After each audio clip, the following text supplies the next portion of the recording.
Hello dear students, मेरा नाम अनिल कुमार श्रीवास्तव है।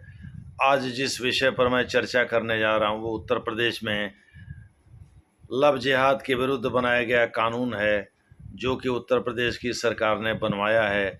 योगी आदित्यनाथ की सरकार ने आज इसे विधानसभा में प्रस्तुत करके पारित करा दिया।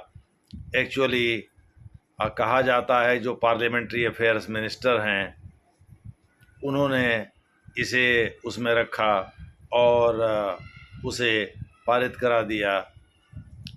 जो भी है, हम इसके इतिहास और इसके परिणाम पर भी चर्चा करेंगे, इसके मुख्य प्रावधानों पर का भी जिक्र करेंगे। लेकिन हम लव जिहाद वास्तव में एग्जिस्ट करता है कि नहीं ग्राउंड पे यानी ज़मीन पे ये वास्तव में दिखाई पड़ता है कि नहीं, इसका संक्षेप में हम जिक्र कर देते हैं, क्योंकि इसके दो पक्ष हैं।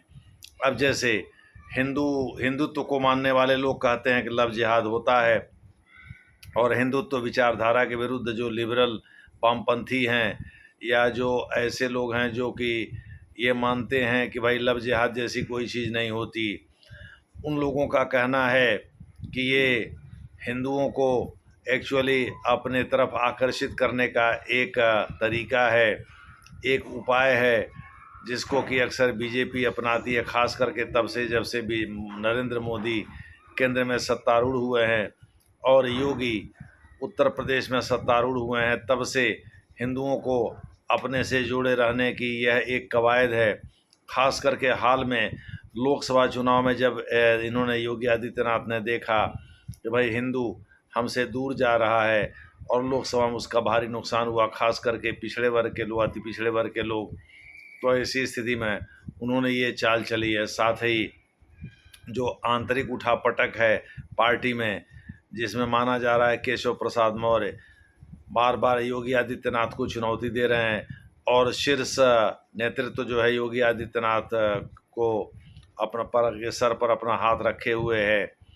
तो ऐसी दशा में भी इन सब चीज़ों से ध्यान भटकाने के लिए भी योगी आदित्यनाथ की ये एक चाल हो सकती है, जबकि विरोधी दल इसे इस्लामोफोबिक यानी इस्लाम से नफरत करने का एक झांसा मानता है, एक तकनीक मानता है, तकनीकी झांसा कह सकते हैं। जबकि साथ ही जो इसके सपोर्टर हैं, इसके समर्थक हैं, ख़ास करके जिन्हें विरोधी दल हिंदू कट्टरपंथी कहता है, उनका मानना है कि नहीं भाई ऐसा होता है और इसको रोकने का कानून से बेहतर कोई उपाय नहीं हो सकता। 2020 में जो अध्यादेश आया और जो 2021 में जो कानून बना था, उसमें अधिकतम सज़ा 10 साल की थी। यानी अगर एक साथ या मास यानी अकेले में या एक साथ कई लोगों का धर्म परिवर्तन करा के और उनको अपने धर्म में ज़बरदस्ती तब्दील कराया जाता है, तो उसके लिए अधिकतम सज़ा 10 साल थी, 50,000 रुपये का जुर्माना था। नए कानून में मिनिमम सज़ा को 20 साल कर दिया गया है, 20 साल से लेकर आजीवन कारावास तक। जुर्माना की राशि को 50,000 रखा गया है। पहले ये था कि जो शोषित वर्ग है, जो शोषित व्यक्ति है, माने जो पीड़ित है या पीड़िता है, जनरली ऐसा माना जाता है कि लव जिहाद में हिंदू लड़कियों को ही बहला फुसलाकर इस्लाम में तब्दील कराया जाता है। मुस्लिम लोग हाइपर सेक्सुअल एक्टिविटी के होते हैं, वो जनसांख्यिकी आंकड़े को बदलना चाहते हैं, इस वजह से भी वो एक खुराफात करते रहते हैं, ऐसा माना जाता है। जबकि सच्चाई ये है कि 90% से अधिक मामलों में यहाँ इंगेज्ड मैरिज को ही सामाजिक मान्यता मिलती है। खैर जो भी है, तो इस प्रकार से बाद में बहला फुसला करके पहले उनको अपने प्रेम जाल में फंसाया जाता है और बाद में उन्हें अपने धर्म को बदलने के लिए मजबूर किया जाता है। इन सब मामलों में कड़ी सज़ा का प्रावधान किया गया है।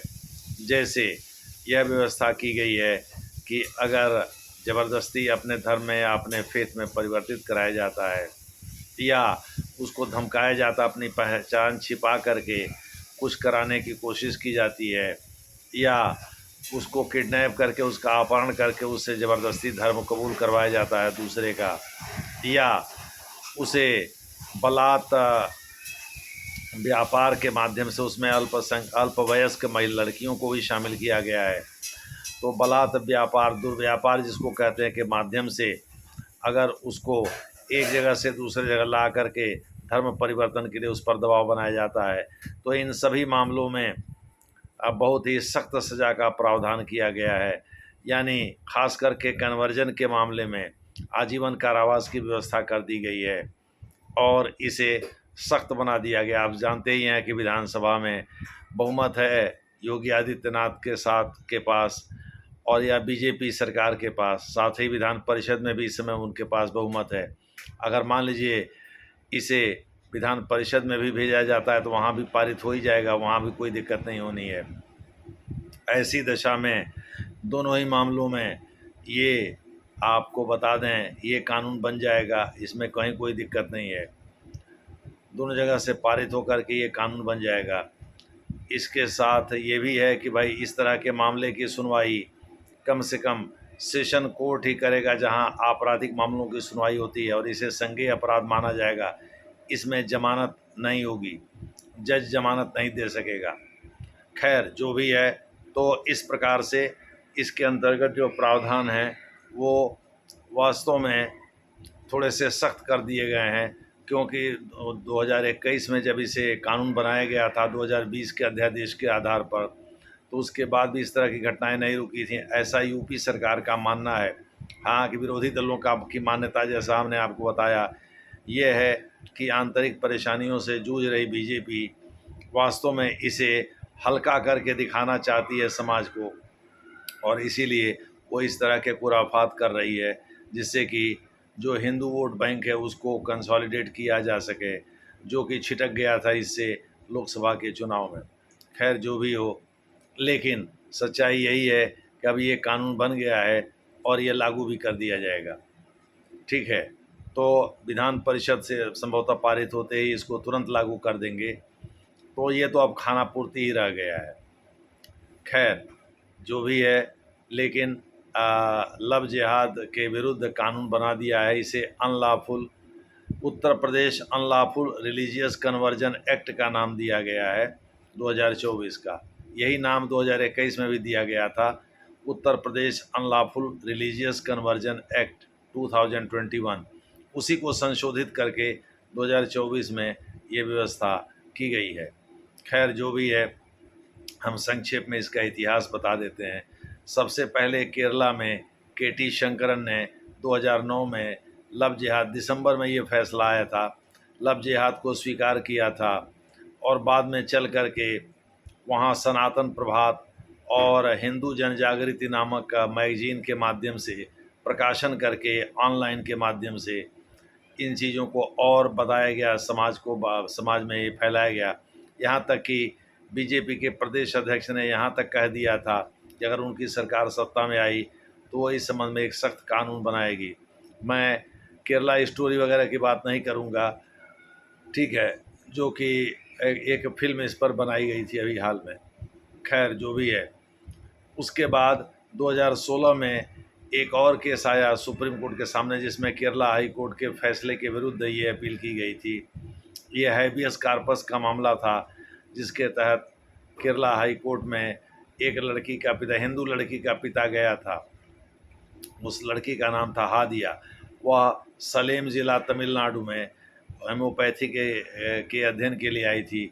वहीं आपको बता दें, फेसबुक या ऑनलाइन जैसे भी है, शफ़ी जहां नामक एक मुस्लिम से उसका प्रेम हुआ, जो कि गल्फ़ कंट्रीज़ में काम करता था। धीरे धीरे बाद में चल के दोनों मिले और आपस में शादी करके पति पत्नी बन गए, दंपत्ति बन गए।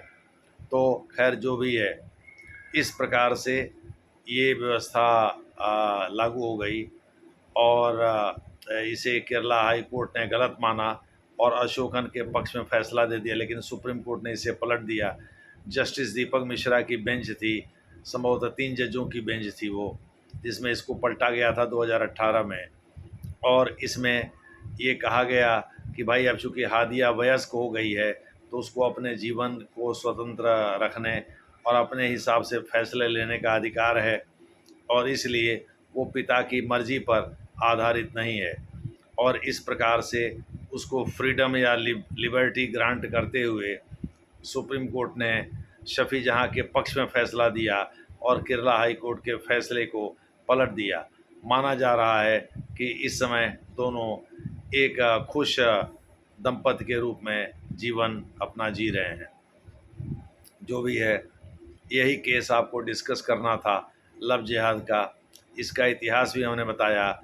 इसके परिणाम के बारे में अपोजिशन ने आशंका व्यक्त की, हालांकि भविष्य में देखना होगा कि इसका परिणाम क्या होता है, कितने लोगों को सज़ा होती है। चूँकि 2021 के कानून के तहत तो ज़्यादा लोगों को सज़ा हुई नहीं और बहुत कम मामले में ही मामला केस में चल रहा है, कोर्ट में चला और सज़ा हुई।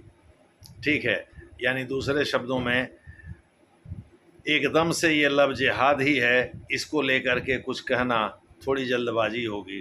खैर जो भी है, अब देखना होगा भविष्य में क्या होता है, क्योंकि 2009 में जो मामला आया था सामने केरल में, उसमें एक हिंदू गर्ल और एक क्रिश्चियन गर्ल की बात थी, जिनके पहचान को छिपा लिया गया था, नाम को बताया नहीं गया था, केवल हिंदू गर्ल और क्रिश्चियन गर्ल की बात की गई थी। संभवतः शाहजहाँ जो पहला पिटिशनर था और दूसरा सिराजुद्दीन जो दोनों मुस्लिम थे, उन लोगों के जाल में माना जाता है हिंदू कट्टरपंथियों के द्वारा कि इनको फंसाया गया था। और उसके बाद फिर ये मामला जो चला वो आपको बताया ही था कोर्ट में, जिसमें कि के.टी. शंकरन जो कि न्यायाधीश थे हाई कोर्ट केरला के, उन्होंने लव जिहाद को सही माना था और माना था कि ये लव जिहाद होता है। उसके बाद से कुछ कट्टरपंथी मैगजीन ने इनका प्रचार प्रसार किया। कहा जाता है कर्नाटक के राम सेना ने भी इस तरह का एक कैंपेन लॉन्च किया था केरल में कि भाई ऐसा लव जिहाद होता है और लव जिहाद के प्रति सावधान रहें आप लोग। ठीक है, हिंदू और क्रिश्चियन दोनों को आगाह किया था इस्लामिक धर्म कबूल ना करने का। यह भी आरोप लगा था कि इसके जो दोनों पिटिशनर हैं या याची हैं, ये दोनों पॉपुलर फ्रंट ऑफ इंडिया जो कि वहाँ का एक कट्टरपंथी इस्लामिक संगठन माना जाता है, उससे जुड़े हुए हैं। खैर जो भी है, लेकिन अब हमने आपको बता दिया इसकी सारी कहानी। इसका कॉन्सिक्वेंस क्या होगा, इसके बारे में हम अनुमान केवल लगा सकते हैं, हम पक्का कुछ कह नहीं सकते। कारण ये कि अभी तो इसको लागू होना और इसके परिणाम आना बाकी है। खैर जो भी है, अब हम देखते हैं कि आगे क्या होता है। जैसा होगा वैसी चर्चा करेंगे। धन्यवाद।